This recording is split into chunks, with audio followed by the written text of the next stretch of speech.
Yet the council wants us to lay all this money out, and they want to tell us how we can operate it.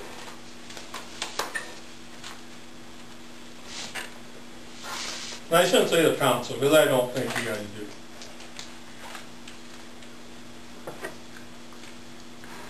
So Aaron, according to the city code, we couldn't do anything unless we changed that. That's right. And I don't think they're trying to tell you what to do, okay, or, you know, if the supervisor for the water sewer department recommends a different kind of pump, and I don't really... Why didn't he recommend it right here? Why didn't he? I don't know. Why did he recommend it to the DNR when that one was put in? I mean, they put in what they wanted. They put it in according to the engineer's code, and that's what we were doing. I can tell you right now which pump's going in, or whether you guys approve this or not, it's going to be the big pump. But why are you sitting here making us do all this stuff when you give it away to everybody else? Do you know how many people we bring to this town? Come out there this weekend once and count the number of people that are out there.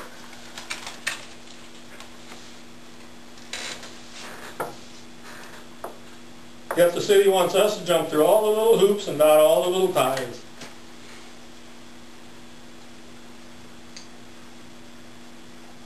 And I think Scott knows why that nobody outside the city limits was hooked onto it. It's not the time to get into it or anything else. He knows why that clause was put in there, one paragraph put in there, back right after they was annexed in and we weren't. I know why it was put in. And ask Scott about something. There's not time to bring that up, Scott, and I'm not trying to. Because no matter what you may think, Vern, there's nothing personal. But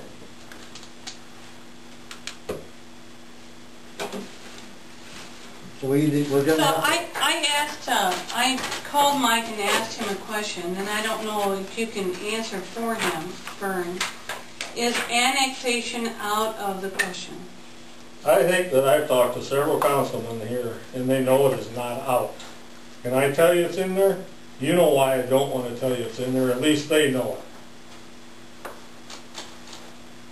The council knows why? Yes. There's why it's out. Why annexation is out? Because you're not giving us nothing. Do we want to? We got to get. If we're gonna, all right, we're gonna pay for all this project. Plus, you're not giving us any money. Plus, you're not putting any of the bill, yet you're going to come along and tell us, pay us our taxes after you do all this, because we also want the taxes out of you. Well, we're not going to give you nothing like we did everybody else was giving something. Yet we're not going to give you nothing, we're going to tax you, but you're not going to get anything out of it. Well, I think what we need to do is we need to decide, are we even close to being in favor of this? In this we're sitting here right now just getting a browbeat and I'm tired of it. So, and it's not fair to this council that well, they done 91. It's not fair to these guys because they didn't do it in 91. No, I know they didn't. I know they didn't. We're just dealing with what we have now. Right. I mean, I just want to make sure that don't tag these guys with what the other ones did. So, if we have to do something, we got to do something. So, according to the code, we either got to change this, or I guess we're going to have to figure out what the council wants to do. That's what we're going to have to do something. Can you just clarify the teeth and taller addition situation for me? And if it happens in the last 2 years, I apologize. It's not. and it's happened. I don't know how long ago that's been, but it's been several years. That the lots are developed, they're available. There is a sewer system put in. It runs along the back side of all the lots. But it's just a force main system to where if there's a home built there, each home has to have an individual grinder pump. So each home has this individual pump that pumps it down far enough to get to the big lift station by Durners. Each home would... No, excuse me, that goes up the hill up to your place. $1,500 pump in the basement. Yes.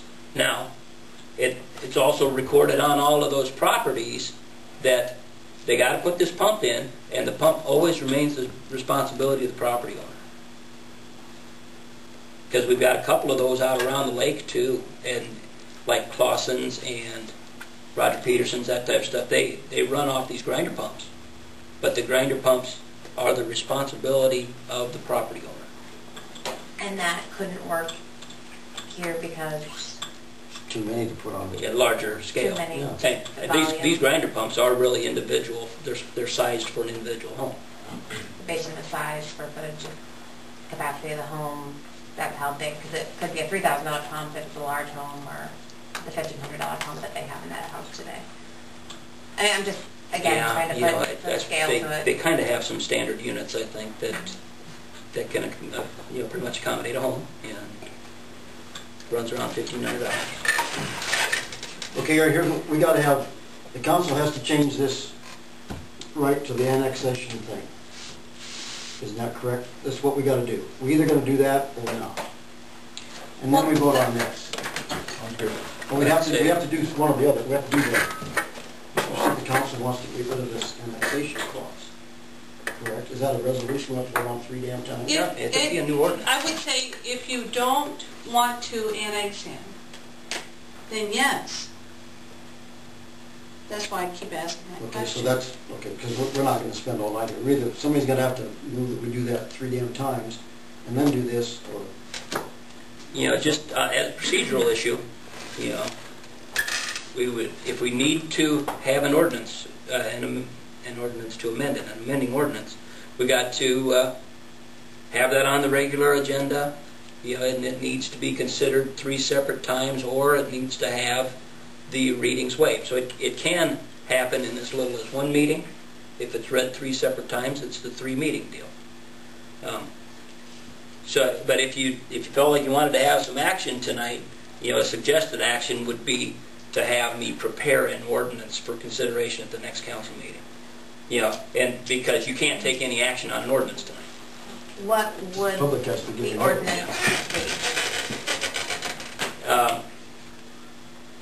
Probably eliminate. It's basically, I would say eliminate that reference in the code. So it becomes discretionary, completely discretionary, not governed by the law of the ordinance, for lack of a better term, because I know, as we talked about, if we would move down this path, there will be others, right? So I just want to kind of understand the broad range of implications beyond this project, what are going to be the imminent implications for others.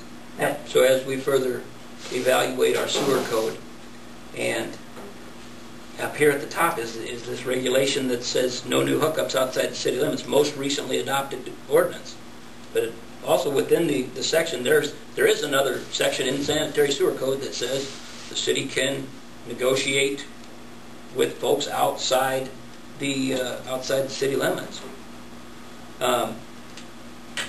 From a legal perspective, having talked this through with Aaron, the most recently adopted code is the one that's going to govern. And if it conflicts with this other one, you ought to get rid of the conflict before. So to answer the question, though, down the road, what happens is you're correct. It's discretionary. But it's discretionary with some with a code there that says the city has the right to negotiate. And it doesn't say that connections are mandatory. It says there's rights to negotiate. So again, the intent of the ordinance was purely to eliminate this point of Why should I annex in when I'm already getting the liberties of the amenities that the city can offer? It wasn't so much as to say our sanitary sewer system cannot support the additional mass, volume, location-wise. No, because of course this code applies to every place in town, And if there was a newly annexed area that's not around the lake, the same situation would apply.